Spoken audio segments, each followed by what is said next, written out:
Hello, folks. Cara here for the latest edition of the Rangers Women's Sports Group podcast.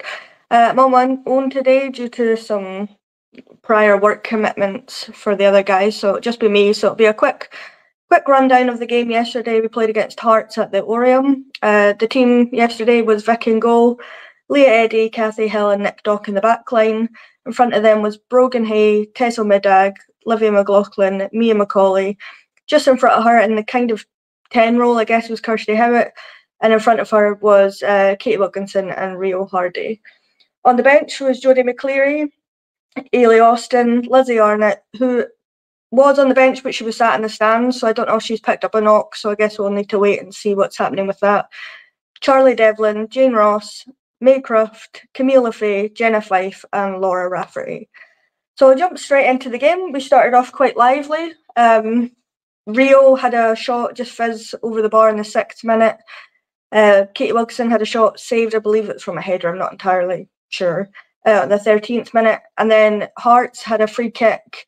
Emma Brownlee took it, and Vic Essen made a fantastic diving save to keep it 0-0 at that point. Fantastic save. If you've not watched the highlights, you should go and watch that because it's absolutely fantastic. Not much really happened then, and then Liv had a great shot saved on the 27th minute. Mia had another shot from outside the box that was saved in the 33rd minute, and then on the 36th minute we got the breakthrough with Brogan Hay scoring our 50th goal for the season so far.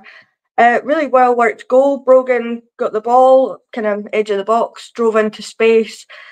I've written she's done a 1-2 with Rio, but it's not really. Rio's got the ball, someone's fallen in front of her, Brogan's picked the ball back up again and just fires a ball into the top corner. It's a stunning goal. And we spoke to Brogan after the game and she said she didn't really remember much about it. She just took the shot and it went in. So can't be too mad about that. Players taking shots and they go in. After that, Wilco had another shot that was saved and we went in at half-time 1-0 up. Could have been a bit better. Jo was absolutely furious after our goal for some reason. I'm not really sure why she was so raging after we just scored. It was a pretty scrappy, physical game. Lisa Robertson for Hearts was absolutely gunning for Brogan Hay. She was all over her. I think she ended up getting a yellow card. I don't know if that was the first half or the second half, but she was absolutely all over her. There was numerous cards being banded about, flying into tackles on both sides. So it's a pretty scrappy, physical game, but one that we kind of expected, I think, from Hearts. We knew they were going to be a difficult team to contend with. They've recruited really well this season, so it's definitely something that we knew we'd struggle against, but we came out victors in the end, so couldn't be too mad about that. We did what we needed to do. Came out the second half, no changes at half time. Not really much happened, to be honest, for the first 5 or so minutes after half time. On the 56th minute, though, Rio scores her goal. It was a high ball from Kathy Hill right over the top from our own half to Brogan on the wing, who plays it out to Wilco. I don't know if she sees that Rio's running through centrally or she just plays the ball and it bounces off a Hearts player. I'm not entirely sure, but Rio's through centrally and just slots it straight past the keeper on her left side. I'm not entirely sure, but she puts it past her. We go in 2-0. We're pretty happy with that because, as I say, not much was really going on. We were battling. We had a few shots, but we were struggling a little bit just because of the physicality of Hearts. On the 65th minute, we did make some changes. Jodie McCleary came on for Brogan Hay, who deserved a rest after all she did all game. And then Charlie Devlin came on for Kirsty Howitt, who had a few chances, wasn't doing an awful lot, and I think was getting a little bit frustrated with that. But she's in that position where she's not the striker, so to speak, so she's having to do that dirty work, doing a lot of the hard yards. And then nothing really happened. We're a lot of running about, tackles, we were creating half chances, but not an awful lot was happening. On the 80th minute, Charlie went down injured, and I believe Rio was also down at this point, and we were a bit concerned, thinking that she'd maybe done her ankle or something. And then she comes off for Jane Ross, who makes her return, so we're all pretty happy to see Jane Ross back, because obviously it's been a bit of a difficult recovery period for her. She came back at the end of last season against Motherwell, scored a goal, and then had a bit of a setback, had a few issues. So it's good to have Jane Ross back. Spoke to her after the game, who just said it was nice to be back on the pitch, getting some minutes under her belt and just getting back into the swing of things. And then nothing else really happened. They had a shot on the 90 plus 1 minutes. There was 3 extra minutes added on. Vic saves it, and then it kind of rolls underneath her a little bit. She does manage to keep it out, thankfully, so that was a bit of a hairy moment. Few other notable things in the game. There was a neck handball outside the box that all the Hearts fans were obviously screaming for. Ref didn't notice it, didn't see it, but there's, it's on BBC Alba, it's all over Twitter. The fact that the ref and the lino didn't see it's a bit annoying, because then people are, making comments about us, what have you. But it is what it is. We come out 2-0 winners. 51 goals scored so far this season, which is incredible. Only 1 conceded. Scrappy physical game. We all thought it was going to be scrappy and physical, and ended up being that way. We thought maybe Hearts would offer a little bit more. They had a few chances, but Vic really kept us, in it at that point when she makes that good save in the first half. I'll do a quick loan report, and then I'll talk about a couple other things. Summer Laird and Mia McArthur started for Livingston. Don't really know what the full-time score was for that. I should have looked that up. That's on me. Mason came on at the 62nd minute for Motherwell. And Laura Berry played the full 90 minutes for Motherwell against Queen's Park and scored 4 goals. So you can all guess how excited I was by that, seeing the updates coming through as our game was going on, seeing that she scored, and then she scored another, and then someone else scored, and then she scored, and everybody kept turning to me and saying that she'd scored, which I was well aware of. So she's obviously absolutely smashing it, as you'd expect, against the likes of Queen's Park, a kind of team that's struggling a little bit in this league. But it's just absolutely amazing for her. Exactly what you want, get some experience, go and score a few goals, and can't ask for much. But I'm happy that Mason got a good chunk of time as well, because she's not been getting as many minutes. Casey McKenna played 68 minutes for Spartans. They got their first home win of the season. I can't remember who they were playing. I think it was Aberdeen. So they got their first home win of the season.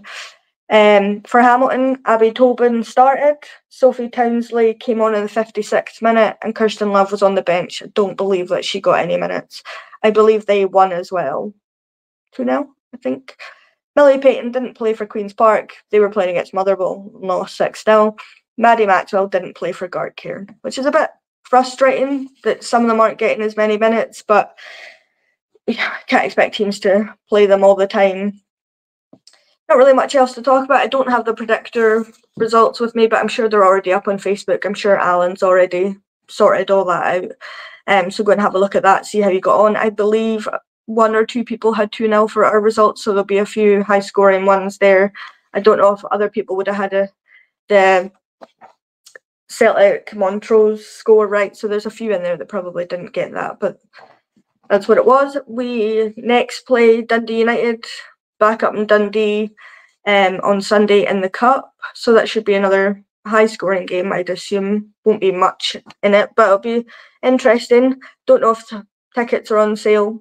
Yeah, I haven't actually gone and checked that, because I'm doing this a bit last minute to get something out for you guys, because I had a few people ask if there's a podcast, and we didn't want to do one last night. So hopefully tickets will be up on sale soon. If they are, they'll be up on the Twitter, the Facebook, they'll be on our social media if you want to go and get a ticket. I believe, again, that's a 4 o'clock kickoff, so that's if that is the case, it should be good. People should be able to make it from, if they're going to Ibrox. For the Hibs game, I believe. I might have got that wrong, I don't know. They should be able to make it up to Dundee if you want to do both. I'm sure Alan's doing both, so that'll be interesting to see what time he makes it at this game. Other than that, we've just got a few home games coming up. We obviously play Celtic on the 3rd. I don't know. We play them at home on the Thursday at 6 p.m. So I believe tickets are on sale for that on the Rangers website. Other than that, I don't have a lot to talk about because it's just me and I've just kind of rattled through it. So, you can get your merch. We've got scarves, we've got hats, we've got bucket hats, we've got a few bucket hats left. So I think there's only 4 left. I don't think we'll be doing another run of them.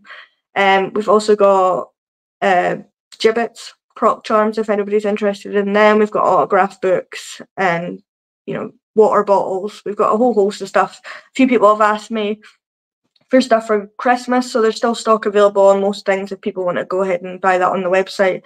I'm sure there'll be a link in the description. If not, it's on the Twitter, the Facebook. It'll be all over if anybody wants anything to do with that, buying any of that stuff. We'd very muchly appreciate it. I don't really have much else to say to you. It was a good game. The highlights are up. You can go and watch them. Any questions or any comments, leave them down below. And we'll be back hopefully with a full crew next week after the Dundee United game up at Foundation Park, I believe it's called. So that'll be me. That was a good game, a good atmosphere, a lot of people there, which was quite exciting to. Well, we usually sell out. We sell out pretty well up at the Orion, but it was more packed, I think, than usual. They've also improved. They put a fence the whole way across instead of partly across. And I will say the 3 little girls in front of us with their dad, I believe, or some family member, had a massive Brogan Hay flag. I didn't think he expected it to be quite so big as it was. We were standing next to them as the players were coming over, and they wanted it signed by all the players. So Nick came over, and we jokingly said to her, draw glasses on her or something, and she was like, I'm not going to do that. And then all the other players came over, and they all drew all over it, which was quite funny to see, and the little girls were buzzing with it. It's a bit better than just getting it signed, so that was quite funny to watch. And I think Brogan was buzzing with the flag, and I think it got a mention on the interview post-match. So, I never give you my player of the match. See, this is what happens when I'm on my own. I forget things. Player of the match for me was Brogan Hay, and it's Brogan. She does what she does. She scored her 50th goal. It was a really good goal. She just worked her socks off. Not literally. She didn't have time to pull them down yesterday, but she did manage to lose her shin guard at one point and had to run over and get that, which was quite funny. But just outstanding play the whole time she was on the pitch. She was running up and down that wing, getting really involved. At one point she was in the back line helping defend. So sensational player, really good game. So that'll be all from me, folks. We'll be back next week, hopefully next Sunday after the game, potentially Monday. We'll see how we get on. Thanks for watching. Like and subscribe.